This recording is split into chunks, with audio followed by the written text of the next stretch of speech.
Hello guys, welcome to my YouTube channel खोटा classes by M K Pandey.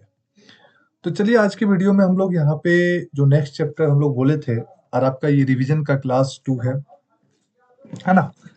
हम लोग revision कर रहे हैं यहाँ पे केमिस्ट्री का। और ये जो आपका केमिस्ट्री का जो दूसरा चैप्टर है जो हम लोग देख रहे हैं यहाँ पे अम्ल, क्षारक और लवण।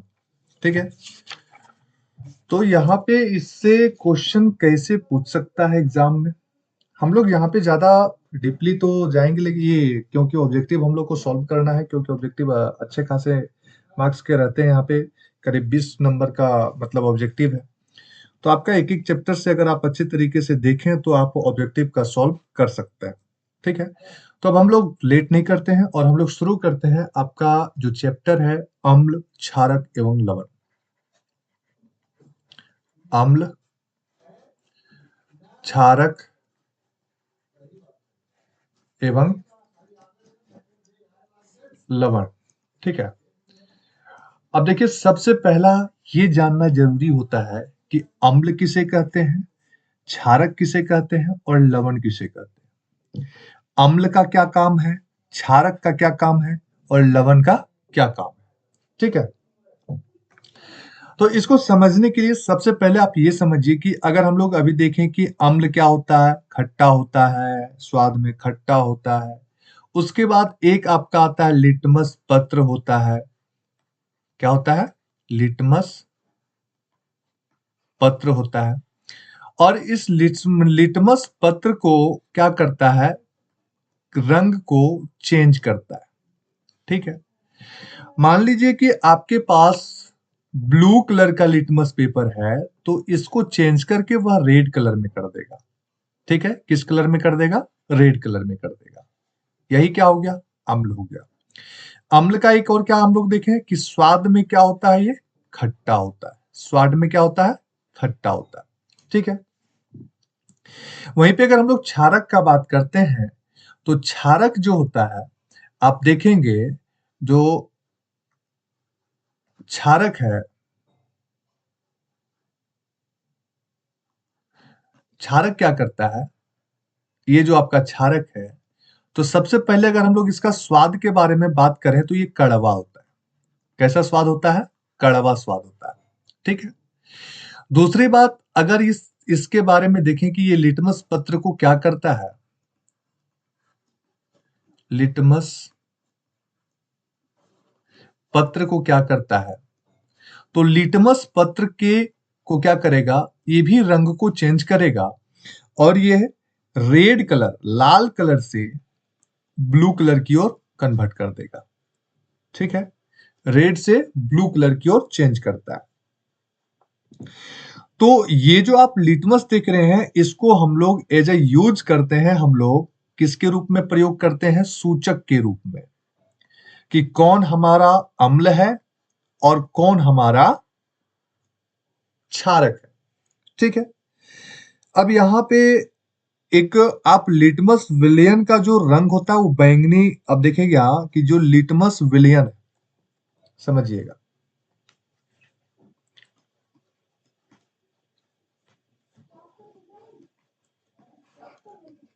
लिटमस विलियन।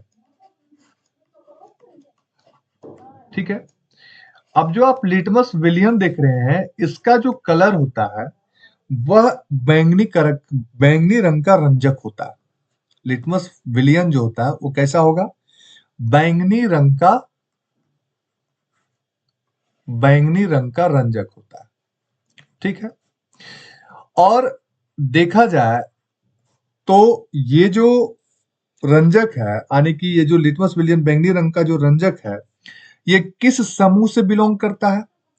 तो ये आपका थैलोफाइटा के, थैलोफाइटा के लाइकेन, यानी कि जिसको हम लोग लीचेन कहते हैं, थैलोफाइटा के लीचेन नाम का पौधा होता है। ठीक है, उसी से इसको निकाला जाता है। ठीक है, लीचेन नाम का पौधा होता है जिसको हम लोग लाइकेन, LICHEN, है ना, LICHEN, लाइकन नाम का या लीचेन नाम का जो पौधा होता है उससे इसको निकाला जाता है। क्वेश्चन पूछ सकता है कि प्राकृतिक सूचक के रूप में हम लोग किसे यूज करते हैं? प्राकृतिक सूचक के रूप में हम लोग किसे यूज करते हैं, किसका प्रयोग करते हैं? तो प्राकृतिक सूचक के रूप में हम लोग जैसे लाल पत्ता गोभी हो गया, हल्दी हो गया, हाइड्रेंजिया हो गया, पिटोनिया हो गया और आपका जेरानियम हो गया, ये सब और कई फूलों के पंखुड़ियों का भी हम लोग अम्ल एवं क्षारक को पहचानने के लिए हम लोग इसका प्रयोग करते हैं। ठीक है। दूसरा, आप देखेंगे इसके गुणधर्म को, तो हम लोग गुणधर्म में देखें तो एक गुणधर्म आता है आपका प्रयोगशाला का, आपका आता है गुणधर्म, किसके बारे में हम लोग देखेंगे? गुणधर्म के बारे में।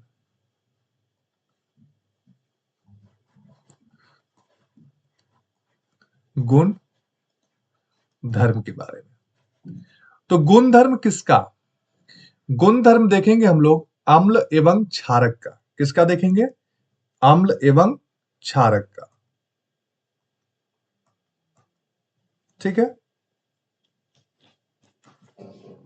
एक मिनट।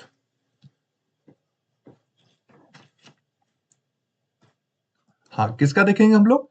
अम्ल एवं क्षारक का गुणधर्म को हम लोग यहाँ पे देखेंगे। ठीक है, तो सबसे पहला जो इसका गुणधर्म आता है वो हम, अच्छा गुणधर्म हम लोग कैसा गुणधर्म देखेंगे? तो देखेंगे रासायनिक गुणधर्म को। किसको देखेंगे? रासायनिक गुणधर्म को। रासायनिक गुणधर्म को। ठीक है, तो इसका सबसे पहला हम लोग देखेंगे प्रयोगशाला।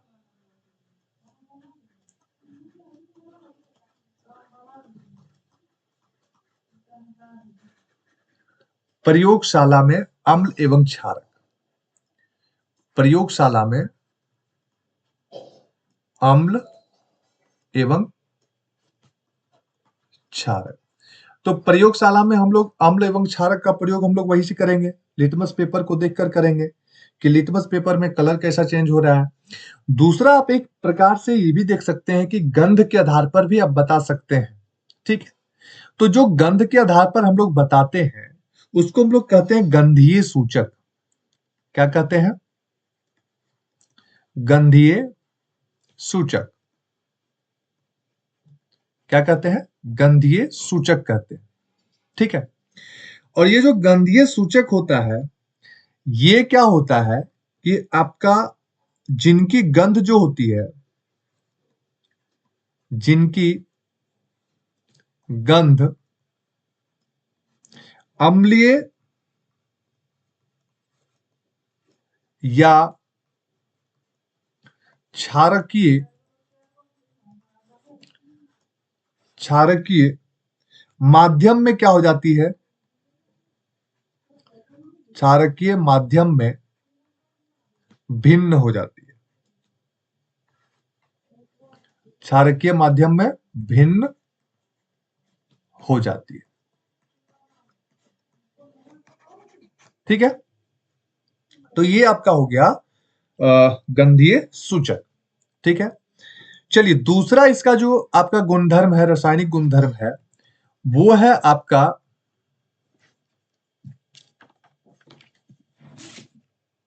वो क्या है? दूसरा जो है कि अम्ल और क्षारक जो है, अम्ल या क्षारक जो है, अगर इसको धातु के साथ अभिक्रिया करवा दें तो क्या बनाएगा? तो याद रखिएगा कि अम्ल हो या क्षारक हो और इसे अगर हम लोग धातु के साथ अभिक्रिया करवाते हैं तो क्या बनता है? लवण बनेगा। और क्या बनेगा? हाइड्रोजन गैस बनेगा। लवण और हाइड्रोजन गैस बनेगा। ठीक है, तो ये आपका क्वेश्चन पूछेगा कि हाइड्रोजन गैस का निर्माण कैसे होता है? तो अम्ल या क्षारक में धातु को, मतलब कहते हैं कि अम्ल या क्षारक में अगर धातु से अभिक्रिया करवाया जाए तो ये लवण और हाइड्रोजन गैस का निर्माण कर देगा। ठीक है, हाइड्रोजन गैस का निर्माण करेगा। ठीक है, अब ये क्वेश्चन पूछ सकता है कि आप हाइड्रोजन गैस को कैसे बताएंगे कि यह मेरा हाइड्रोजन गैस ही है। तो इसके लिए क्या है, इसके लिए है कि जो हाइड्रोजन गैस है, जब हम लोग ये हाइड्रोजन गैस बनता है आने की, जब हम लोग धातु आने की जिंक को अम्ल आने की समझिए इसको हम लोग सल्फ्यूरिक एसिड में मिलाते हैं, तो यहां से जो हाइड्रोजन गैस बना इसको हम लोग साबुन के विलयन में पास करते हैं और वहां से एक बुलबुला निकलता है, और उस बुलबुले के पास अगर हम लोग मोमबत्ती को ले जाते हैं तो वो बुलबुला फूट जाता है, फट जाता है, और उसी से एक साउंड आता है, फट फट की साउंड आती है। कैसा साउंड आएगी? फट फट की साउंड आती है, ध्वनि आती है। इसी से हम लोग पता करते हैं कि यहाँ पे हाइड्रोजन गैस उपस्थित है। तो अम्ल हो या क्षारक हो, ये धातु के साथ अभिक्रिया करेगा तो लवण और हाइड्रोजन गैस बनाएगा। ठीक है, नेक्स्ट है आपका कि अगर मान लीजिए कि धातु कार्बोनेट हो, धातु कार्बोनेट हो, धातु कार्बोनेट हो,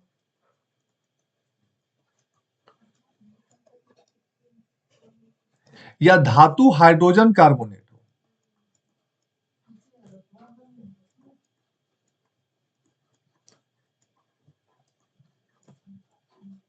हाइड्रोजन कार्बोनेट हो,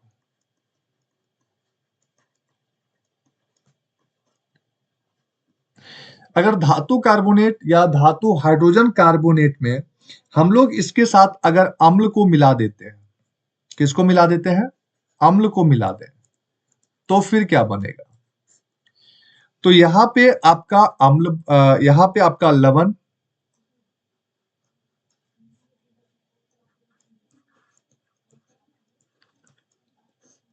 लवण और क्या? कार्बन डाइऑक्साइड,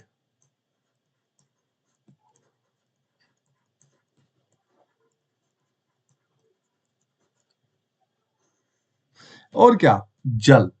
तो ये याद रखिएगा कि अगर धातु हाइड्रोजन कार्बोनेट या धातु कार्बोनेट में अगर अम्ल को मिला दिया जाए या अम्ल के साथ अभिक्रिया करवाया जाए, तब क्या बनेगा?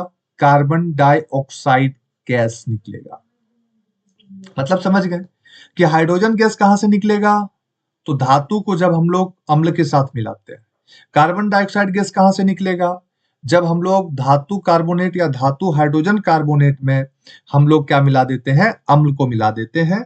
तो यहां से आपका ये कार्बन डाइऑक्साइड का निर्माण होता है। ठीक है, चलिए अब हम लोग क्या करते हैं कि मान लीजिए कि जो कार्बन डाइऑक्साइड निकला था, यही कार्बन डाइऑक्साइड को अगर हम लोग कैल्शियम हाइड्रोक्साइड के साथ पास करवा दें तो ये कैल्शियम कार्बोनेट बन जाता है। ठीक है, और कैल्शियम कार्बोनेट को अगर हम लोग फिर वाटर मिला दें और फिर उसमें कार्बन डाइऑक्साइड पास करें तो फिर ये क्या हो जाता है? जल में घुलता नहीं है, जो हो जाता है कैल्शियम हाइड्रोजन कार्बोनेट।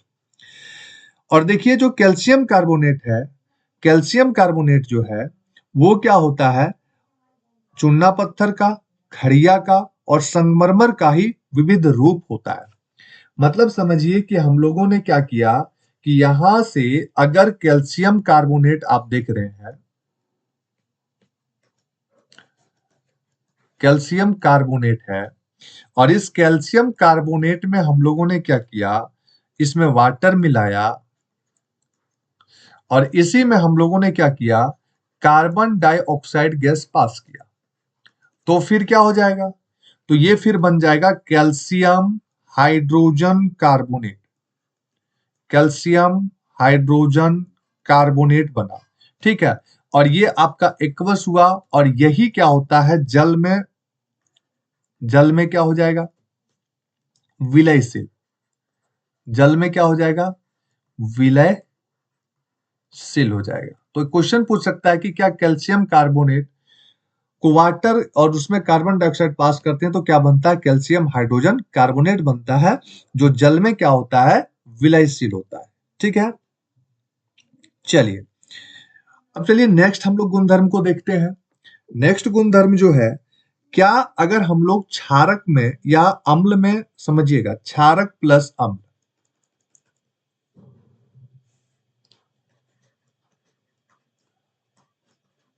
क्षारक प्लस अम्ल मिला दें तो क्या बनेगा, तो बनेगा लवण, और क्या बनेगा, जल बनेगा, लवण और जल बनेगा। तो क्षारक में अम्ल या अम्ल मिला दें तो क्या बनता है, लवण और जल बनता है। जैसे मान लीजिए कि क्षारक हमारा सोडियम हाइड्रोक्साइड प्लस HCl। अब क्या देखेंगे कि यहां से आपका ये H जो है, यहां से ये H जो है इसके साथ चला गया, ठीक है, और क्या बना दिया, वाटर, और बच गया क्या, NaCl। तो जो बनेगा वो बनेगा क्या, NaCl और plus water, plus water, NaCl क्या हो गया, लवण, और ये क्या हो गया, H2O क्या हो गया, जल। ठीक है, चलिए नेक्स्ट क्या है कि अगर मान लीजिए हम लोग धात्विक ऑक्साइड की अभिक्रिया करवाते हैं अम्ल के साथ, यानी कि अगर धातु ऑक्साइड है, धातु ऑक्साइड है, और इस धातु ऑक्साइड में अगर हम लोग अम्ल मिला दें तो फिर क्या बनेगा, तो फिर लवण और क्या बन गया, जल बन गया, लवण और जल बन गया। ठीक है, एक चीज और देखिएगा, जो धात्विक ऑक्साइड होता है, जो धात्विक ऑक्साइड होता है,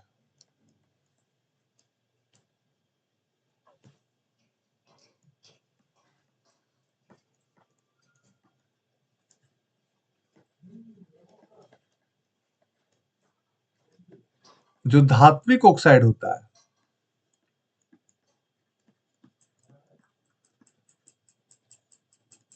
और एक अधात्विक ऑक्साइड,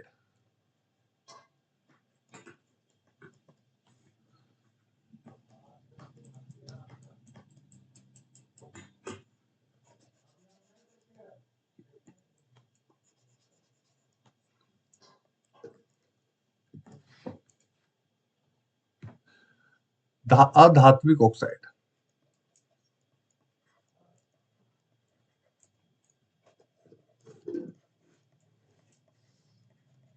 अधात्विक ऑक्साइड।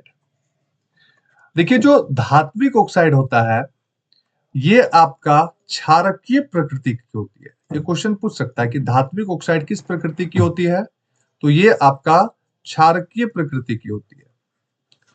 नेक्स्ट आपका जो अधात्विक ऑक्साइड है ये आपका अम्लीय प्रकृति की होती है। किसी प्रकृति की होती है, अम्लीय प्रकृति की होती है। ठीक है, चलिए अब हम लोग आते हैं, अब हम लोग आते हैं, एक क्वेश्चन पूछ सकता है कि क्या ग्लूकोज और अल्कोहल का विलयन जो होता है विद्युत का चालन करेगा, क्या नहीं करेगा।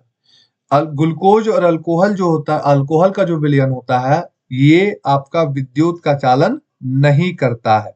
दूसरी बात, अगर हम लोग कोई भी सॉल्यूशन में देखिए अम्ल की स्थिति में क्या हो जाता है, बल्ब जलने लगता है। इससे भी हम लोग पहचान सकते हैं कि अम्ल है, यहां से बल्ब जल रहा है। मतलब कह सकते हैं कि अगर जल में अगर हम लोग अम्ल का विलयन मिला देते हैं तो ये विद्युत का चालन करता है। ठीक है, चलिए हम लोगों ने देख लिया। एक चीज और देखिए, यहाँ पे जो आपका हाइड्रोजन है, समझिएगा हाइड्रोजन के बारे में समझिएगा, हाइड्रोजन अकेला नहीं रहता है।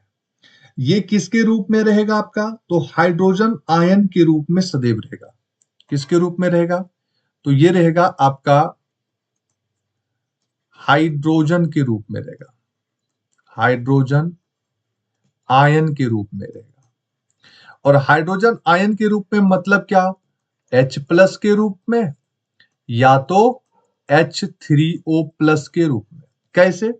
कि मान लीजिए कि अगर हम लोगों ने HCl को वाटर के साथ ट्रीट किया तो क्या होगा? ये बन जाएगा H3O प्लस और प्लस Cl माइनस। तो ये आपका हो गया हाइड्रोनियम आयन। ठीक है, तो हाइड्रोजन जो होता है ये हाइड्रोजन आयन मतलब दैट मीन्स हाइड्रोनियम आयन के रूप में आपका रहता है। ठीक है, अगर क्षारक को जल में मिलाते हैं, देखिए ये आपका क्षारक है और इसको अगर हम लोग जल में मिला दिए तो यहां से आपको OH माइनस मिलेगा। मतलब ये क्या हो जाएगा आपका कि Na प्लस और OH माइनस। ठीक है, तो अगर हम लोग क्षारक को जल में मिला देते हैं तो वहां से हम लोग को हाइड्रोक्साइड आयन मिलता है। ठीक है, अब चलिए अब हम लोग चलते हैं यहाँ पे एक जो सबसे मोस्ट इंपॉर्टेंट क्वेश्चन यहां से पूछ सकता है वो है आपका पीएच स्केल। किसके बारे में?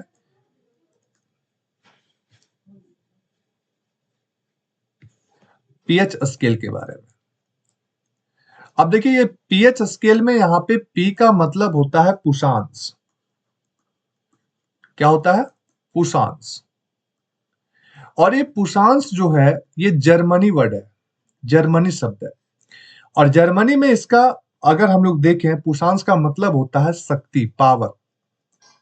तो शक्ति किसका? हाइड्रोजन का पावर। ये आपका पावर किसका हम लोग देखेंगे? हाइड्रोनियम आयन की पावर देखेंगे।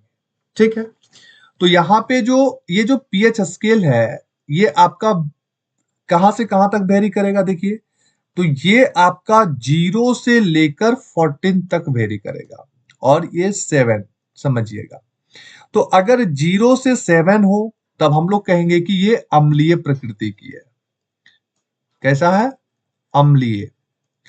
और अगर 7 से 0 तक है, सॉरी 7 से 14 तक है तो हम लोग कहेंगे क्षारकीय प्रकृति की है। कैसे प्रकृति की है? क्षारकीय प्रकृति की है। दैट मीन्स ये समझिएगा कि अगर पीएच का मान 7 से लेके 14 तक बिलोंग करता है तो क्षारकीय, और अगर पीएच का मान 0 से लेके 7 तक करता है तो अम्लीय। और ये जो आपका 7 दिख रहा है, ये जो आपका 7 दिख रहा है ये आपका उदासीन होता है। क्या होता है? उदासीन होता है। ठीक है, अब देखिए एक यहां से ये होता है कि अगर हमारा हाइड्रोनियम आयन की सांद्रता बढ़ेगी, हाइड्रोनियम आयन की सांद्रता जितनी अधिक होगी उतना ही कम पीएच का मान होगा। मतलब समझिएगा कि हाइड्रोनियम आयन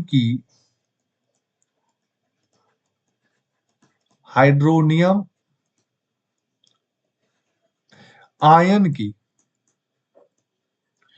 जितनी ज्यादा सांद्रता होगी उतना ही कम पीएच होगा। ठीक है, इसका मतलब ये इन्वर्सली प्रोपोर्शनल है। अगर हाइड्रोनियम आयन की सांद्रता कम होगी तो पीएच का मान ज्यादा होगा, और पीएच का मान ज्यादा होगा तो हम लोग कह सकते हैं वह बेसिक है, क्षारीय है। और अगर हमारा हाइड्रोनियम आयन ज्यादा है तो पीएच का मान कम होगा, इसका मतलब हम लोग कह सकते हैं कि वह अम्लीय है। अब दो तीन से यहां से क्वेश्चन पूछ सकता है कि आपका जठर रस का पीएच का मान क्या होगा? जठर रस का पीएच का मान क्या होगा? जठर रस का पीएच का मान क्या होगा? तो इसका होगा 1.2। क्या होगा? 1.2। फिर पूछता है कि नींबू का जो रस है इसका पीएच क्या होगा? तो 2.2। फिर पूछता है कि अगर शुद्ध जल है,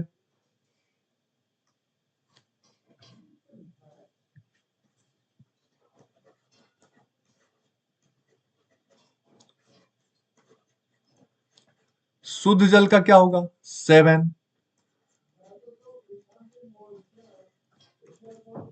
रक्त का क्या होगा? 7.4। उसके बाद मिल्क ऑफ मैग्नीशिया का क्या होगा?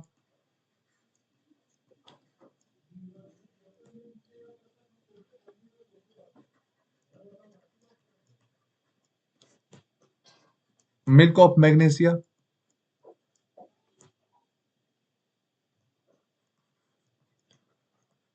मिल्क ऑफ मैग्नीशिया का क्या होगा 10, पीएच का मान क्या होगा 10। सोडियम हाइड्रोक्साइड,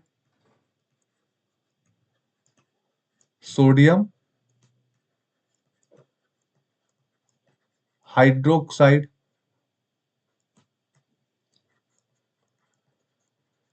इसका क्या होगा, तो इसका होगा 12। ठीक है, इसका क्या होगा 12। एक क्वेश्चन और क्या पूछ सकता है, यहां पे ध्यान दीजिएगा।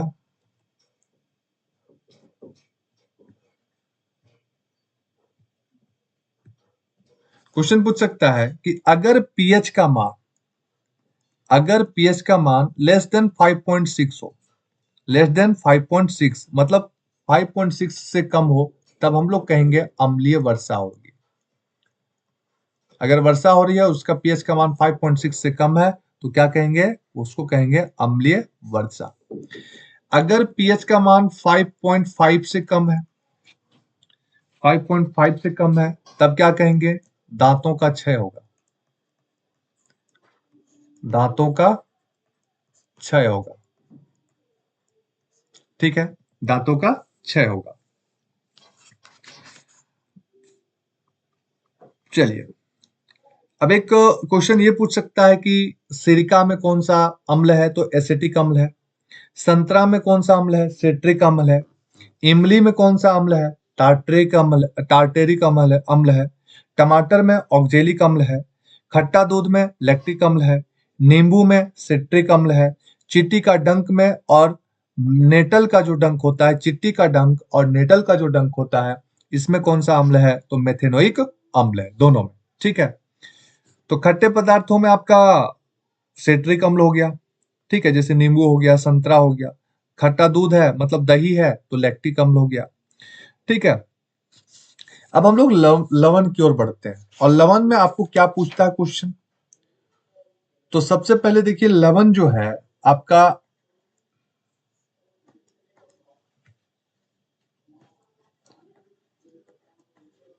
लवण, ठीक है, लवण में सबसे पहले हम लोग देखेंगे सोडियम हाइड्रोक्साइड के बारे में।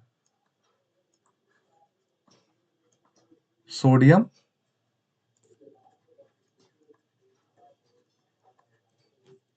हाइड्रोक्साइड,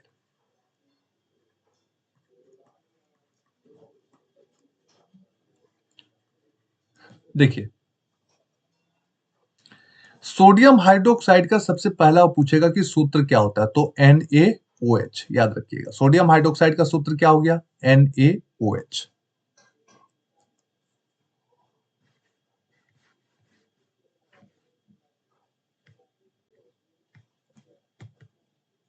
ठीक है,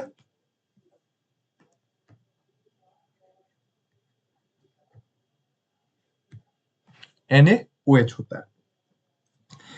अब इसी को क्या होता है कि ये बनता कैसे है, तो हम लोग क्या करते हैं कि सोडियम क्लोराइड में वाटर को पास कर, मतलब सोडियम क्लोराइड और वाटर हम लोग मिलाते हैं, और वहां से सोडियम हाइड्रोक्साइड और क्लोरीन निकलता है। जो क्लोरीन निकल रहा है और जो हाइड्रोजन गैस निकल रहा है, यहां से क्लोरीन गैस भी निकलेगा। मतलब समझिएगा कि जब हम लोग NaCl, ये आपका एक्वस, इसमें हम लोगों ने मिलाया H2O, ठीक है, ये लिक्विड बन क्या जाएगा, NaCl प्लस क्या, सॉरी NaCl नहीं, क्या बनेगा,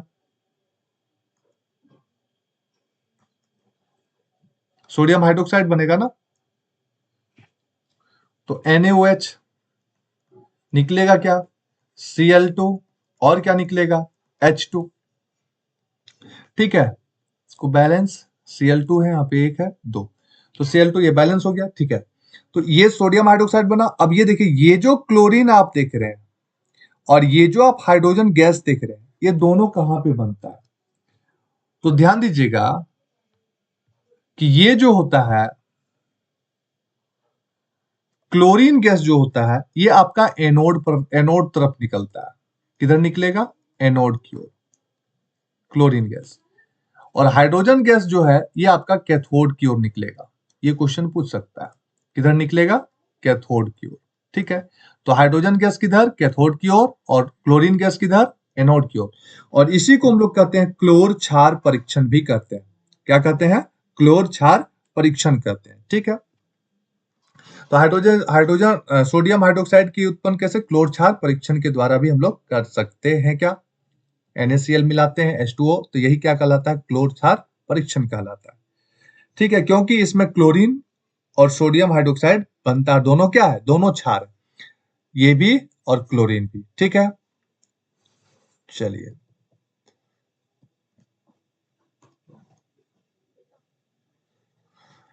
दूसरा जो लवण है वो है आपका विरंजक चूर्ण। विरंजक चूर्ण, ठीक है।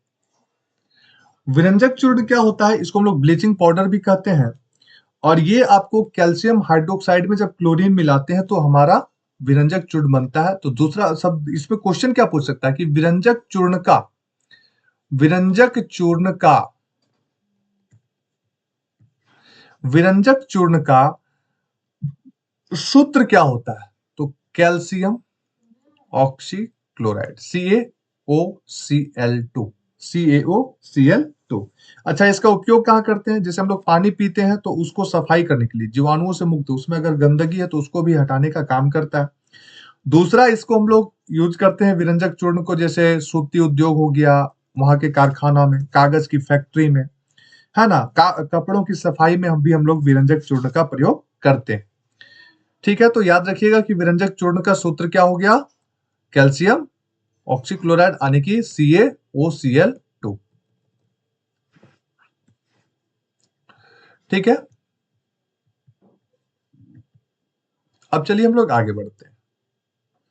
और आपका बेकिंग सोडा क्या है, बेकिंग सोडा।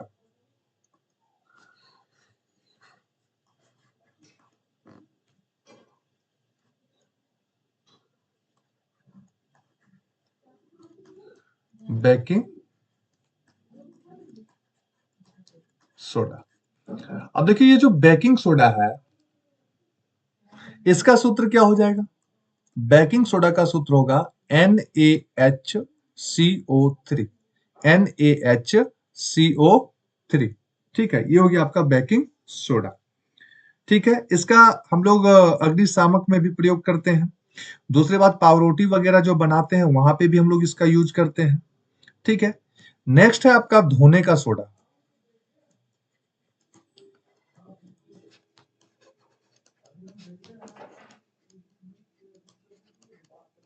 धोने का सोडा, अब जो धोने का सोडा है इसका सूत्र क्या होगा, इसका सूत्र होगा Na2CO3, CO3 into 10H2O, 10H2O, ये आपका हो गया sodium carbonate.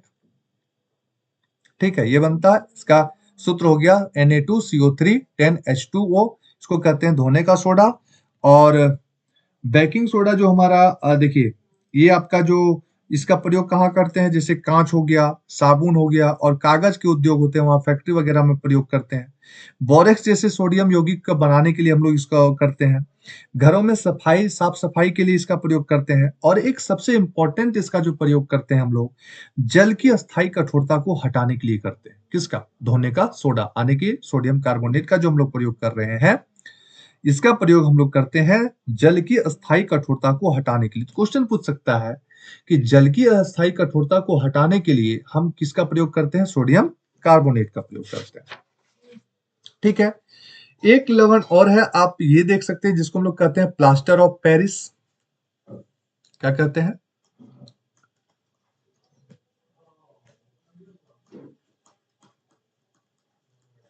Plaster of Paris. ठीक है, तो प्लास्टर ऑफ पेरिस का सूत्र क्या हो जाएगा, CaSO4 इंटू हाफ H2O। याद रखिएगा, यही याद रखिएगा, CaSO4 इंटू हाफ H2O। अब प्लास्टर ऑफ पेरिस को अगर हम लोग इसको हीट कर देते हैं, प्लास्टर ऑफ पेरिस को हम लोग क्या करते हैं, जल के साथ, जल के आधा अणु के साथ अगर हम लोग इसको रिएक्शन करवाते हैं तो फिर बनता है कैल्शियम सल्फेट। देखिए ये बनेगा। अगर इसको हाफ H2O के साथ अगर हम लोग इसको अभिक्रिया करवा दें, ठीक है, तो फिर क्या बन जाएगा? ये बन जाएगा CaSO4, ठीक है, इंटू 2H2O। अब देखिए अगर आपको इंटू 2H2O मिलेगा तो ये हो गया जिप्सम का। किसका हो गया? जिप्सम का, ठीक है। और ये आपका किसका हो गया? प्लास्टर ऑफ पेरिस का। अच्छा, इसका उपयोग हम लोग करते हैं, जैसे प्लास्टर ऑफ पेरिस का हड्डी उड्डी जोड़ने के लिए हम लोग प्लास्टर करते हैं। जिप्सम वगैरह का हम लोग प्रयोग करते हैं, खिलौना वगैरह बनाने के लिए करते हैं, ठीक है। चलिए, तो ये था आपका अम्ल क्षारक एवं लवण का था, ठीक है। नेक्स्ट के वीडियो में हम लोग आगे देखेंगे, यहाँ पे आपका नेक्स्ट चैप्टर को देखेंगे। तब तक के लिए धन्यवाद।